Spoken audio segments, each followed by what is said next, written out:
we remain steadfast in our commitment in delivering local news that matters.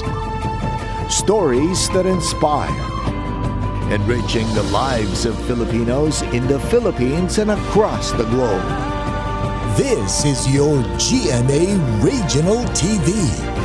Buong puso para sa Pilipino. Narito na ang pinakamalalaking balita ngayong Martes. 57 anyos na babae patay matapos masalpok ng motorsiklo sa Batangas City. Insidente na hulikam. Pagpatay sa helper sa isang meat shop sa Lipas City, posibleng pinagplanuhan ng sospek ayon sa pulisya. No video, no refund policy ng mga online seller. Bawal at paglabag sa Consumer Act ayon sa DTI Batangas. Toll Regulatory Board nanindigang tuloy na tuloy ang pagpapatupad ng One RFID scheme sa lahat ng mga expressway sa bansa sa Hulyo. At dagdag 100 pesos sa minimum wage ng mga manggagawa sa pribadong sektor, lusot na sa third and final reading sa Senado.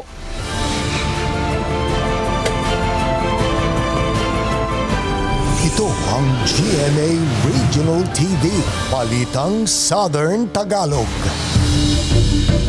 Magandang hapon mga kapuso, narito na ang Balitang Southern Tagalog. Hatid namin ang mga pinakamalaki at pinakahuling balita sa Timog Katagalugan. Live mula rito sa GMA Batangas Station, ako po si Ace Medrano. Patay ang 57 anyos na babae matapos masalpok na motorsiklo sa Batangas City. Ang insidente nahulikam. Tutukan yan sa report ni Paul Hernandez.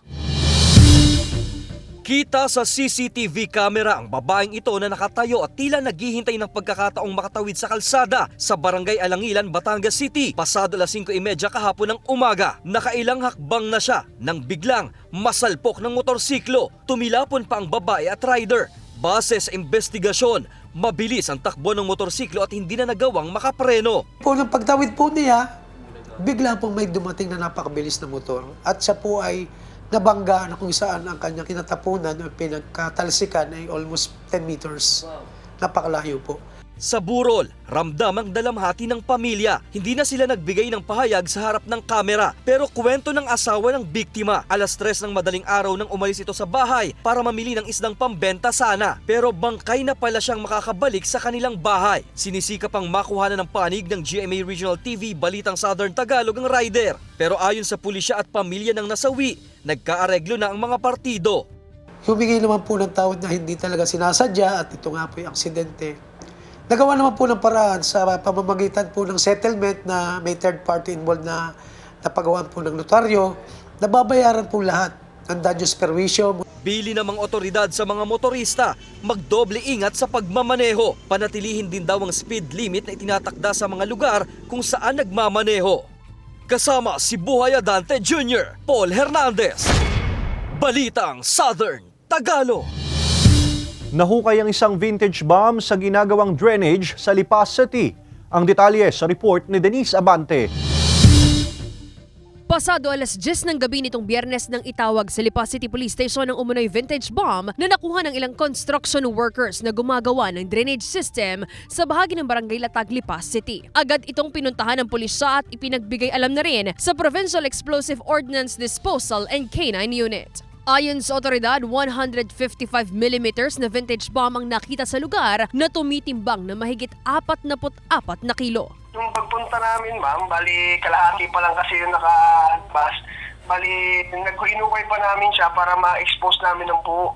Estimated ko ay 7 to 8 feet yung lalim nung bukso po natin or yung unexploded ordnance po natin.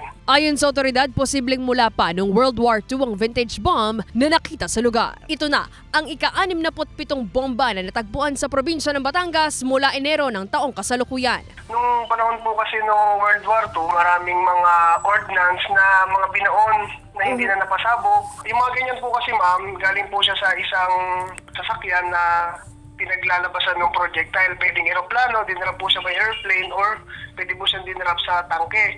Baka hindi po siya sumabog dahil yung dati, putik po yan, hindi pa po sementado. Ngayon lang po siya nahuhukay.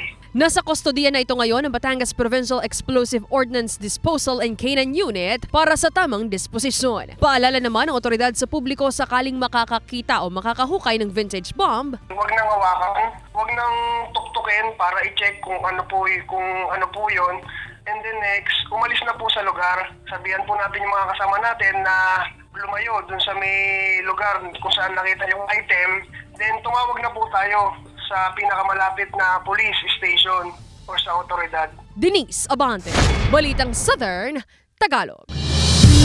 Nanindigan ng Toll Regulatory Board na tuloy ang pagpapatupad ng One RFID scheme sa lahat ng mga expressway sa bansa sa Hulyo.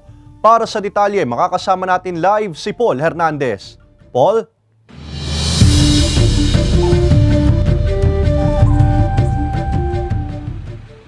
Enero ngayong taon nang simulan yung test run sa iba't ibang expressway sa bansa. Gamit nga itong tinatawag na One RFID system. Ayon naman sa Toll Regulatory Board, so far so good naman yung pagpapatupad nito. Taong 2019 nang magpakabit ng Radio Frequency Identification o RFID sa kotse niya si Darwin. Malaking bagay para iwas abala sa biyahe, lalo at may pagkakataong bumabiyahe rin siya pa norte. Para mas hassle-free yung travel ko in and out Batangas kasi most of the time ginagamit ko yung expressway. So ayoko naman yung cash, maglalabas pa ako lagi ng cash. Mas mapapadali na raw ang alalahanin niya sa pagdaan sa magkakaibang expressway dahil sa napipintong One RFID system sa lahat ng expressway sa bansa. Ibig sabihin, iisang account na lang ang gagamitin. Ayon sa Toll Regulatory Board o TRB, nakatakdayang ipatupad sa Hulyo ngayong taon. Ayon sa TRB, may mga opsyon pa raw sa ngayon ng mga motorista. Kung gusto nila ng isang RFID lang at isang wallet, that is an option for the motorist. Kung gusto naman nilang i-retain muna yung isang RFID lang, dalawang wallet pa rin, which is now happening, na available na yun, pwede pa rin. At kung gusto rin po nilang i-retain yung dalawang RFID at dalawang wallet pa rin, wala naman pong sinabi ang ating tanggapan na hindi na pwede yun. Patuloy pa raw ang pagpupulong ng mga toll operators para sa Phase 3 ng interoperability ng One RFID, One Wallet. Enero nitong taon ang simula ng test run sa ilang expressway. Layon daw nito na maibsan ang pag-iembudo ng mga sasakyan sa mga tollway plaza. Ayon sa TRB, ang test run paghahanda rin sa inaasahang buhos ng mga sasakyan sa mga kakalsadahan ngayong magsesemana Santa. Mga ganyan pagkakataon. Kaya ngayon pa lamang po ay tinitignan na natin ng ating mga toll operators ang dapat na ayusin upang pagdating ng mga panahong yan ay hindi naman po tayo magkaroon ng mga malalaking problema. Patuloy pa sa panghihimok ang TRB sa mga motorista na lumipat na sa cashless transaction para sa mas mabilis na pagbiyahe sa kalsada.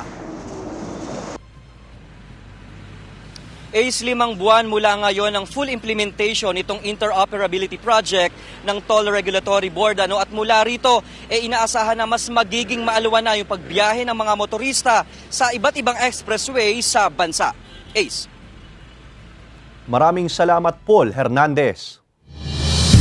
Pasakit na raw ang 1 peso and 10 centavos hanggang 1 peso and 60 centavos na taas presyo sa ilang produktong petrolyo para sa mga jeepney at tricycle driver. Ang detalye sa report ni Denise Abante.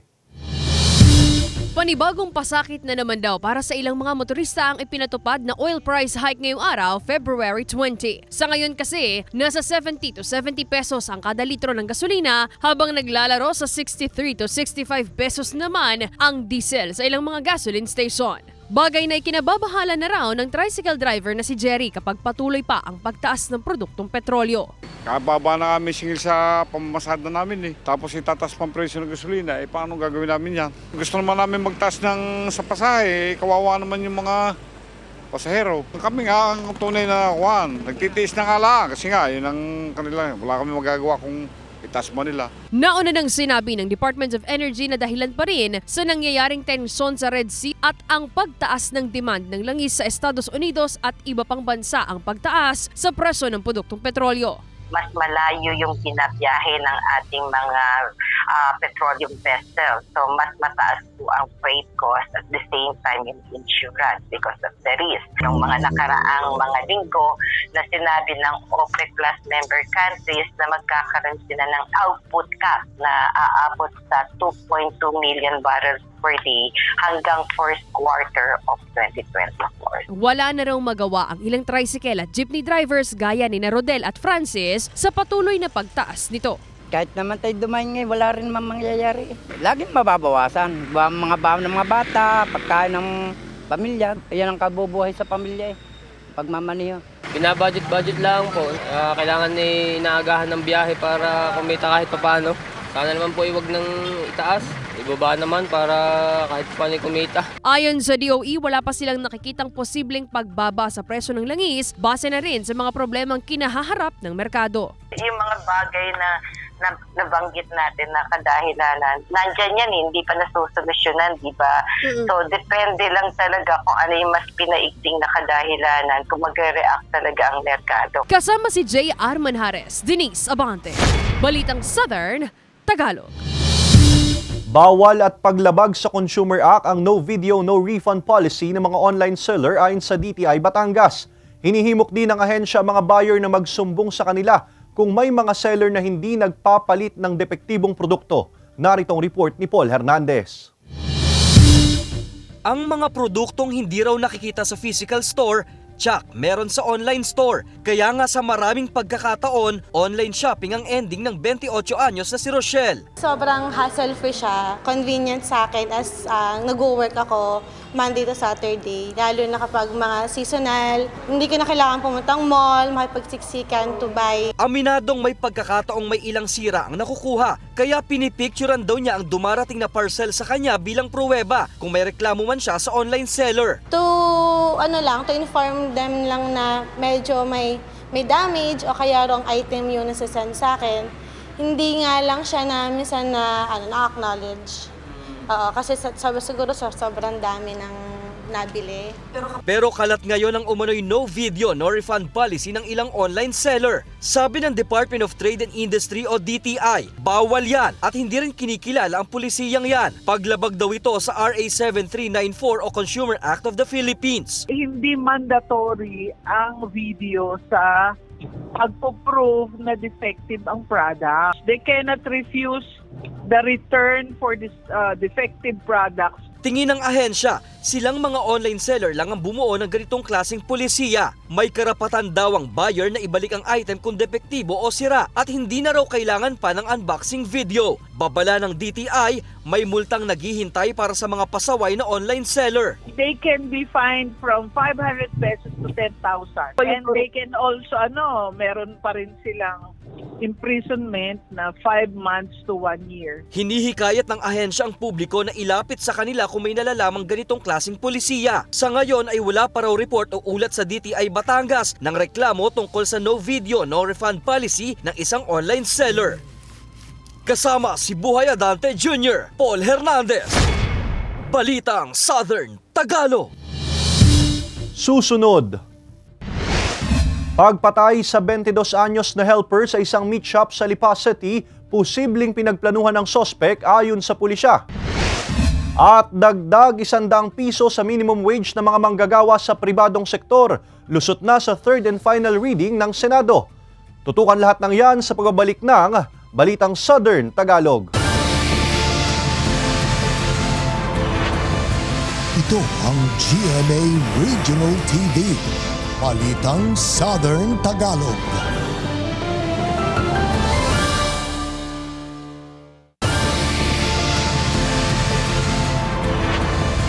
Ito ang GMA Regional TV.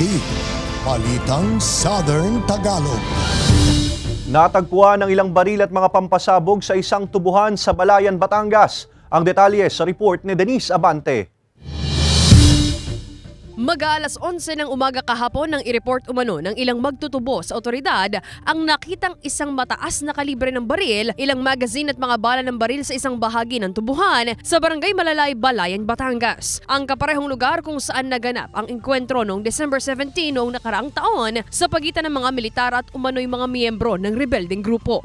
Nagsusunog daw noon ng tubo ang ilang mga magtutubo nang makita ang mga naturang gamit. One burned naka-damage na rifle with serial number L175420. 5 piece ma'am ng burned na at saka damage na M16 magazine. 4 na pieces ng burned and damaged na short M16 magazine, damage na magazine spring, 21 pieces ma'am ng 5.56 live ammunition, 64 pieces ma'am ng damage saka deformed na 5.56 cartridges. Ayon sa pulisya, posible raw na pagmamay-ari ito ng isa sa mga miyembro ng rebelding grupo na hindi na nakatakas matapos ang engkwentro sa lugar. Mas mabilis po kasi ma'am matapos yung tubo kung sunog na ma'am kasi hindi na nila kailangan linisin yung mga dahon-dahon kasi kumbaga ahol na yung tubo na puputulin lang nila pagkatapos. Patuloy pa rin daw ang pagbabantay at pagpapaalala ng otoridad sa mga residente para sa kanilang seguridad at kaligtasan. Continuous pa naman po rin po yung monitoring po namin po ng PNP sa AAP sa mga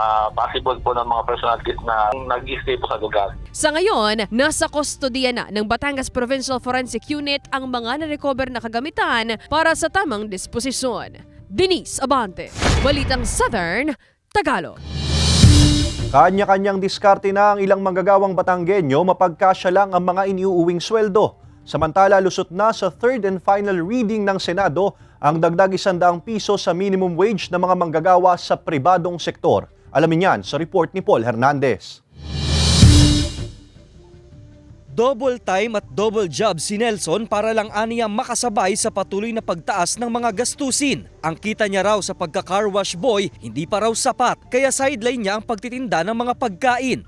Para kung sakali may naman natin ang car wash, hindi may mapagkukunan ako ng kahit konting halaga, tindahan na kaunti. Sentimiento ni Rachel, hindi naman daw sumasabay ang salary increase sa pagtaas ng presyo ng mga bilihin. Ang kita niya sa private hospital bilang office staff, kulang pa rin daw para sa pag-aaral ng dalawa niyang anak. Hindi pa rin naman po ganun kasapat, syempre.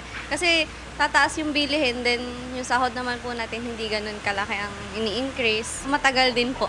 Kaya ang tugon ng mga mambabatas, umento sa sahod. Nailusot na nga sa ikatlo at huling pagbasa ang Senate Bill No. 2534 na mataasan ng 100 piso ang minimum wage ng mga manggagawa sa private sector. Umani ito ng 20 affirmative votes at 0 negative votes at abstention.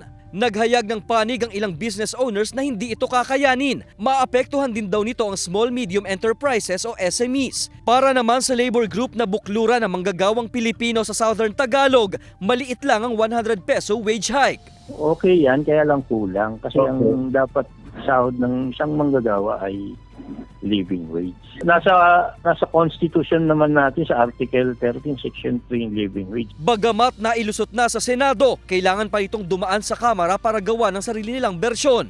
At kung maaprubahan, saka pa lang mapipirmahan ng Pangulo at magiging ganap na batas. Kasama si Buhay Adante Jr., Paul Hernandez, Balitang Southern Tagalog. Naitala ang dagdag bawas sa presyo ng ilang gulay sa Batangas City New Market. Pero ang presyo ng karne ng baboy tumaas ng 20 hanggang 30 pesos kada kilo. Alamin yan sa report ni Hazel Alviar. Kasabay ng muling pagtaas sa presyo ng mga produktong petrolyo ngayong araw, nagtaas din ng presyo ang ilang gulay at pampalasa sa Batangas City New Market. Pumapalo na sa 140 pesos ang kada kilo ng patatas mula sa dating presyo nito na 120 pesos kada kilo. Ang repolyo nasa 60 pesos na ang kada kilo. Ang carrots na dating 90 pesos, nasa 110 pesos na ngayon ang kada kilo. Bumaba naman ang presyo ng ilan pang gulay tulad ng pechay bagyo, talong, ampalaya, kalabasa at maging ang kamatis. Ang mamimili na si Nanay Imelda dumidiskarte na lang para makatipid sa binibiling gulay. Pinipili na lang niya ang mga nakaripak na mga gulay. Mas mura kasi ang tatamaan kaysa yung isa-isang. Sobrang mahal ngayon ng bilihin. Kaya yung balot-balot na lang kung ano yung mura. Yun na lang. Ako, sobra po eh. Sobra po malakas ang tumaas yung presyo. Kasi dati lang po, bumibili lang mga 60 lang ang kilo, ngayon mga 100 na eh. Tiis-tiis lang muna, di huwag kakain ng sobra. Basta mabusog, wala, okay na ho yun. Siguro po ay kulang sa supply. Tumaas din ang ilang pampalasa sa pamilihan. Ang bawang nasa 140 pesos na ang kada kilo mula sa dati nitong presyo na 120 pesos kada kilo. Samantalang bumaba naman ang presyo ng mabibiling sibuyas sa palengke. Mababa ang ating sibuyas ngayon kasi pumapasok na tayo sa tag-ani. So medyo less na rin ang ating mga imported. Wala kayong makikita kundi iilan-ilan na yung puting imported naman na mababa din naman ang presyo. Samantala tumaas din ang presyo sa kada kilo ng karneng baboy. Mula sa dating presyo na 340 pesos, pumapalo na ito ngayon sa 370 pesos ang kada kilo. Naubos ang ating baboy dito sa Batangas dahil yung Mindoro hindi naman papasukin dito sa atin sa Batangas. Isang baboy nga lang yan, hindi pa makaubos, liit na liit. Sa live weight siya ay mataas na. So aasahan natin yan pag hindi nagbago at saka baka ang supply ay medyo humihina, kumukonti, ganyan. Dahil sa aking pagkakaalam, medyo ang iba ay tinatamad na rin mag-alaga nung bumaba ang live weight. Kasama si Kel Ravaca, Hazel Alvior, Balitang Southern Tagalog. Abangan! Pagpatay sa 22 anyos na helper sa isang meat shop sa Lipa City, posibleng pinagplanuhan ng sospek ayon sa pulisya.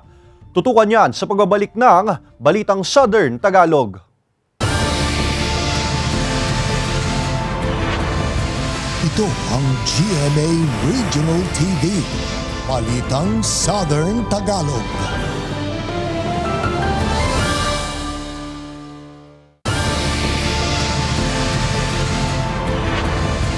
Ito ang GMA Regional TV. Balitang Southern Tagalog. Posibleng pinagplanuhan ng sospek ang pagpatay sa 22 anyos na helper sa isang meat shop sa Lipa City ayon sa pulisya. Nanawagan naman ang kaanak ng biktima sa sospek at dalawa pang kasama nito na sumuko na. May follow-up report si Denise Abante. Halos wala na raw mailuha pa ang nakatatandang kapatid ng 22 anyos na biktimang pinagtataga gabi noong linggo sa pinagtatrabahuhang meat shop sa Lipa City. Hindi raw niya lubos akalain na magagawa ng suspect ang karumal-dumal na krimen sa kanyang kapatid na siyang isa sa mga inaasahan ng pamilya. Ang biktima, pang-anim sa 8 magkakapatid at ayon kay Joanne, masakit pa rin para sa pamilya ang sinapit ng mahal sa buhay. Kinakamusta, okay lang naman daw siya. Wala naman daw problema. Sabi niya wala naman daw problema yung mga kasama niya, okay naman daw. Tapos yun, biglang nga lang namin nalaman na patay na siya, wala na siya. Okay naman yung kapatid ko, wala naman yung kaaway. Malalalim na taga sa iba't ibang bahagi ng katawan ang tinamo ng biktima na kaagad nitong ikinamatay. Sa kuha ng CCTV mula sa establishmento, makailang ulit na pinagtataga ng suspect ang biktima sa ulo at hinabol pa ito hanggang sa makorner sa banyo. Itinuturing na rin ngayong suspect ng pulisya ang 2 pang lalaki na nakuhanan sa CCTV dahil hindi man lang daw inawat ng mga ito ang pananaga ng kasamahan. Ayon sa pulisya, posibleng pinagplanuhan ng mga ito ang pagpatay sa biktima. Based po dun sa aming initial evaluation dun sa CCTV na na-gather namin, pwede po nating sabihin na as early as nung gabi is parang may plano na. Kasi kung makikita natin po dun sa CCTV, is yung isa sa mga suspect is maaga pa lang is parang gusto na niyang umalis. It so happen na pinipigilan siya ng isang mga kasamahan nila. And nung time na yun nga na before mangyari yung incident, hinintay pa ng ating suspect na makaalis yung isa bago niya isinagawa yung kanyang pananagat. Patuloy pa rin ang paghahanap ng mga pulis sa 3 nakatakas na suspect na ngayon nahaharap sa reklamong murder. Panawagan naman ng kapatid ng biktima sa mga ito, Sana sumuko na lang sila para matapos na yung, para pati yung mabigyan ng hustisya yung kapatid ko. Ngayong araw iniuwi na sa Gumaca, Quezon ang mga labi ng biktima. Sinagot na rin ng employer nito ang lahat ng gastusin sa transportasyon. Kasama si J.R. Manjares, Denise Abante, Balitang Southern Tagalog.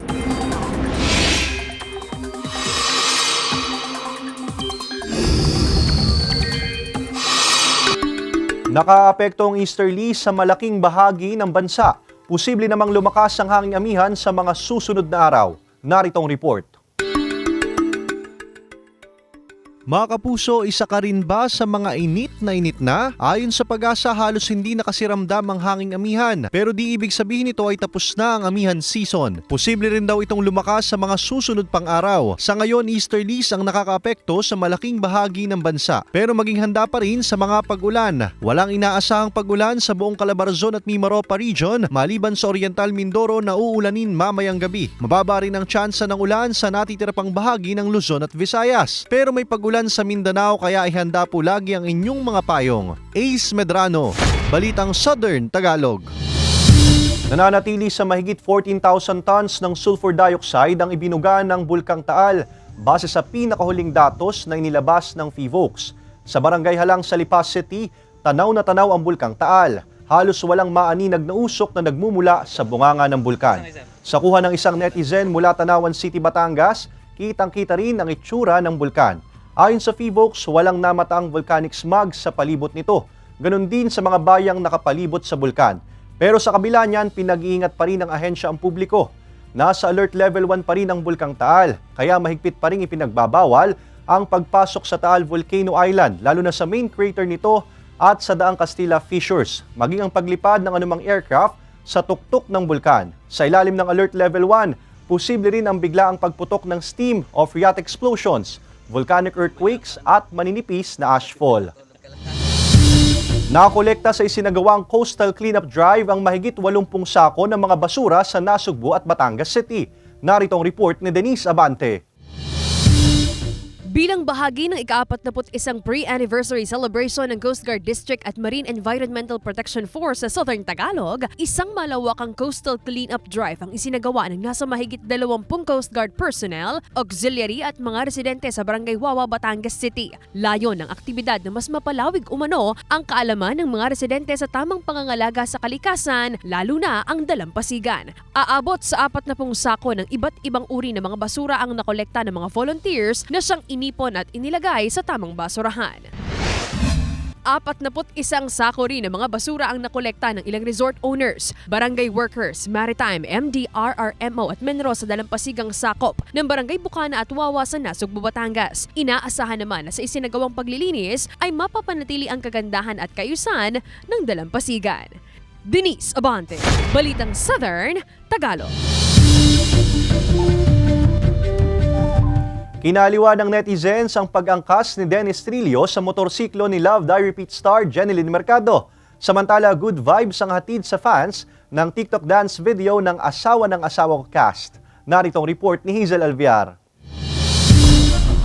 Umabot na sa mahigit 50,000 likes and counting ang video na ito ng pag-angkas si Dennis Trillo sa motorsiklo ng kanyang asawa at Love Die Repeat star Jeneline Mercado. Makikita din sa video na mahigpit ang pagkakahawak ni Dennis kay Jeneline at may nag-abot pa ng helmet bago humaruro. Hirit naman ng kanilang followers, sana'y magkaroon sila ng rom-com movie. Nauna nang pinusuan noon ng netizens ang ipinost si Jeneline na larawan sakay ng big bike. Natuto si Jeneline sa pagsakay ng motorsiklo mula sa kanyang triathlon coach.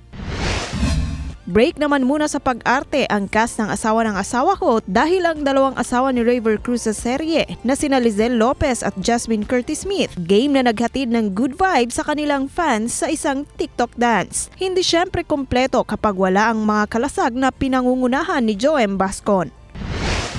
Samantala, malalaman na ng karakter ni Lizelle Lopez na si Shaira na buhay pa pala ang original wife ni Jordan, ang papel ni River Cruz. Magkikita na kaya ang dalawa? Abangan yan sa Asawa ng Asawa Ko, 9:35 PM pagkatapos ng Love Die Repeat. Hazel Alviar, Balitang Southern Tagalog. Samantala, mapapanood niyo po ang episode na ito at iba pa ang pinakahuling lokal na balita sa official website ng GMA Regional TV, www.gmaregionaltv.com. Pwede rin kayong bumisita sa aming official YouTube channel, GMA Regional TV, at i-click ang subscribe button para sa pinakamainit na balita mula sa rehiyon. Dahil sa GMA Regional TV, local news matters. At yan ang mga pinakamalaki at pinakahuling balita sa Timog Katagalugan. Maraming salamat sa pagsama sa amin, pati na mga kapuso sa ibang bansa na tumutok sa mga balita sa rehiyon. Kami, ang GMA Regional TV Balitang Southern Tagalog, buong puwersa para sa mas malaking misyon at mas malawak na paglilingkod sa bayan.